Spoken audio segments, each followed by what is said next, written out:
Hello everyone, कैसे हैं आप सब। मेरा नाम है सैयद काशिफ। आज हम लोग टाइप 4 शुरू करने जा रहे हैं, जो कि डिफरेंशियल एक्सल एंड व्हील। तो ज्यादा टाइम वेस्ट नहीं करेंगे, फौरन इसके टाइप से हम लोग शुरू करते हैं। Differential axle and wheel basically heavy load को लिफ्ट करने के लिए काम आता है with the help of little effort. ठीक है, थोड़ा सा आप एफर्ट अप्लाई करोगे तो आपका लोड जो है वो लिफ्ट होगा। लेकिन किस तरीके से वो लिफ्ट हो रहा है, तो उसके लिए हम लोग यहाँ पर क्या क्या डिवाइसेस लगे हैं, क्या क्या आपको यहाँ पर पार्ट्स दिख रहे हैं, ऐसा मैं बोलूंगा, डिवाइसेस नहीं बोलूंगा, पार्ट्स जो दिख रहे हैं उसके हिसाब से हम लोग यहाँ पर समझेंगे। अब यहाँ पर देखोगे, इसको हम लोग है ना एक्सल बोलेंगे और लार्जर एक्सल है। ये वाला पार्ट जो दिख रहा है ये स्मॉलर एक्सल है। तो आप बस इतना समझो कि जो लार्जर एक्सल है इसका कुछ डायमीटर है और वो है D1। हम लोग उसको D1 से डिनोट करेंगे। ठीक है ना, लार्जर एक्सल है, इसको हम लोग D1 से डिनोट करेंगे। ये जो है स्मॉलर एक्सल है, इसको हम लोग D2 से डिनोट करेंगे। ठीक है, और इसको हम लोग व्हील बोलेंगे। ये व्हील पर है ना रोप टाई हुई भी रहेगी। जब इसको रोप को आप पुल करोगे मतलब आपने कुछ एफर्ट अप्लाई किया। जब आप एफर्ट अप्लाई करोगे तो यहाँ पर से लोड पर आपको चेंजेस देखने के लिए मिलेगा, लिफ्ट होगा उसके हिसाब से। लोड को हम लोग W से डिनोट कर रहे हैं। ठीक है, ये जो व्हील है इसका डायमीटर कैपिटल D से हम डिनोट करेंगे। यहाँ पर ऑलरेडी लिखा है लेकिन क्लियर नहीं है, इसलिए मैं यहाँ पर लिख करके दे रहा हूँ। ठीक है, अब ये वाले टाइप के लिए आपको सिर्फ एक ही फॉर्मूला याद रखना है, वो है वेलोसिटी रेशियो का। बस ये एक फॉर्मूला आपका लगेगा और अपना सम जो है वो कंप्लीट होगा। ठीक है, फर्स्ट वाले सम से स्टार्ट करते हैं। In a differential axle and wheel, तो यहाँ पर डिफरेंशियल एक्सल एंड व्हील जब भी क्वेश्चन में आ जाए तो आपको ये रीड करके वेलोसिटी रेशियो का फॉर्मूला दिमाग में क्लिक हो जाना चाहिए। क्या फॉर्मूला है? 2D upon D1 minus D2। तो हम लोग यहाँ पर पहले वेलोसिटी रेशियो निकालेंगे, लेकिन उसके लिए कैपिटल D, D1, D2 ये सब मालूम होना चाहिए। तो देखो क्वेश्चन में क्या दिया, आगे पढ़ते हैं। The diameter of wheel is 40 centimetre. ये व्हील बराबर ना, ये व्हील है। व्हील का डायमीटर कैपिटल D से डिनोट करने वाले हम लोग। तो कैपिटल D कितना दिया हुआ है?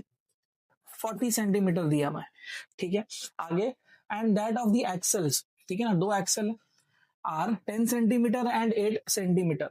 तो लार्जर का D1 है और स्मॉलर का D2 है। यहाँ पर लिख करके दिया है D1 और D2 के बारे में। तो 10 सेंटीमीटर है और 8 सेंटीमीटर है। अब ये देखकर एक चीज तो क्लियर है, सब सेंटीमीटर में तो कुछ कन्वर्जन करने की जरूरत नहीं है। आप डायरेक्ट इसकी मदद से वेलोसिटी रेशियो पहले निकाल लो। तो वेलोसिटी रेशियो का फॉर्मूला है, क्या फॉर्मूला है वेलोसिटी रेशियो का? It is 2D upon D1 minus D2। 2D, D का वैल्यू है 40 upon D1 minus D2। D1 minus D2 यानी 10 माइनस 8। 40 इंटू 2 हो जाएगा 80 अपॉन 2 बराबर 10 माइनस 8 2 होगा। तो यहाँ पर 2 1 जा एंड 2 4 जा, तो मुझे यहाँ पर वेलोसिटी रेशियो मिल रहा है 40। ठीक है, वेलोसिटी रेशियो कितना मिल गया मुझे? यहाँ पर 40 मिल गया। लेकिन सम में उसने सिर्फ VR ही नहीं बोला रहेगा, उसने बोला क्या है वो समझो। If an effort of 50 Newton, sorry in an effort of 50 Newton, effort of 50 Newton, effort यानी P होता है, 50 Newton can lift a load of 1500 Newton. Load यानी W होता है, कितना है? 1500 न्यूटन।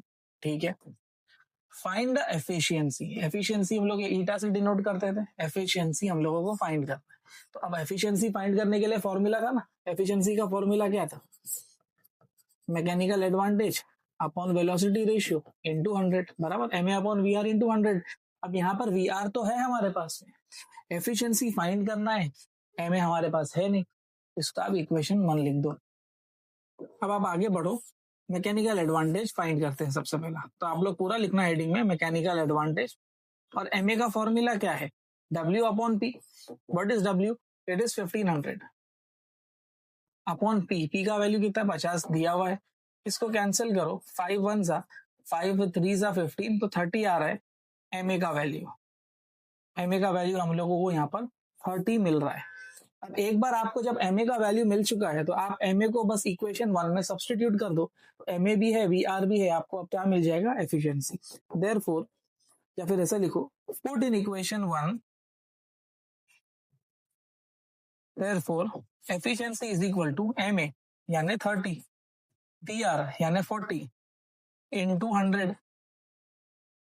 इसको आप सॉल्व करोगे तो आपको आंसर मिलेगा 75%, और ये होगा आपका फाइनल आंसर। ठीक है, समझ में आया है तो pause the video to note down. तो चलिए इसके सेकंड वाले सम से शुरू करते हैं।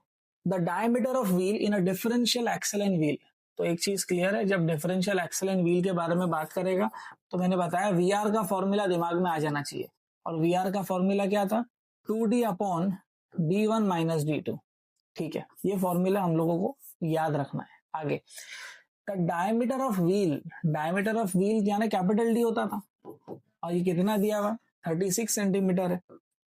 आगे बढ़ते हैं, the axles are 9 centimetre and 6 centimetre, यानी d1 और d2 दिया हुआ है, एक 9 सेंटीमीटर है और एक 6 सेंटीमीटर है। If the efficiency of the machine, efficiency यानी ईटा होता है, और कितना दिया हुआ है, it is 80%। Find the load lifted, load lifted, load यानी डब्ल्यू होता है, डब्ल्यू फाइंड करना है इस बार अपने को, और एफिशिएंसी दे दिया है। तो यहाँ पिछले वाले सम में उसने एफिशिएंसी फाइंड करने बोला था, तो यहाँ पर एफिशिएंसी हम लोगों को दे दिया है, बराबर ना। लास्ट वाले सम में हम लोगों ने एफिशिएंसी फाइंड किया था, और ये वाले सम में उसने एफिशिएंसी हम लोगों को दे दिया है, और लोड पूछ रहा है। तो हम लोग क्या करेंगे, इतना डेटा जो दिया हुआ है इसकी मदद से पहले हम लोग वी आर निकाल लेंगे, और वी आर का फॉर्मूला मैंने ऊपर लिखा हुआ है, ये रफ है आपको समझाने के लिए या याद रखने के लिए, हम लोग एग्जाम में किस तरीके से काम करेंगे वैसे बस लिख करके दे दिया। तो यहाँ पर है 2 into capital D which is 36 upon d1 minus d2, 9 minus 6, तो 2 इंटू 36 ऐसी रहने देता हूँ, 9 माइनस 6 करेंगे तो 3 आएगा, 3 1 जा 3 2 जा एंड 12 2 जा 24, यानी वी आर का वैल्यू मुझे मिल रहा है यहाँ पर 24। अब यहाँ पर मैं कैंसिलेशन करके आप लोगों को वैल्यू बता रहा हूँ, बिल्कुल भी जरूरत नहीं है, आपके पास में कैलकुलेटर है, कैलकुलेटर का इस्तेमाल करो, ठीक है ना। डायरेक्ट कैलसी में डालोगे आपको डायरेक्ट 24 मिलेगा।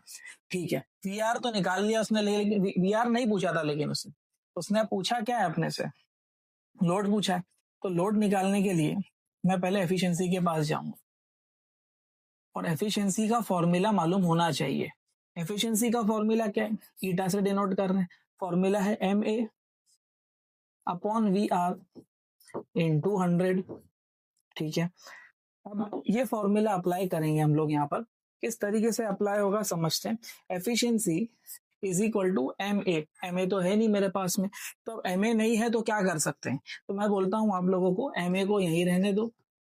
वी आर का वैल्यू है ना हमारे पास में, निकाला ना 24 इंटू 100, और ये एफिशिएंसी का वैल्यू भी है हमारे पास में, तो यहाँ पर एफिशिएंसी का जो भी वैल्यू है वो लिख दो, 80 है।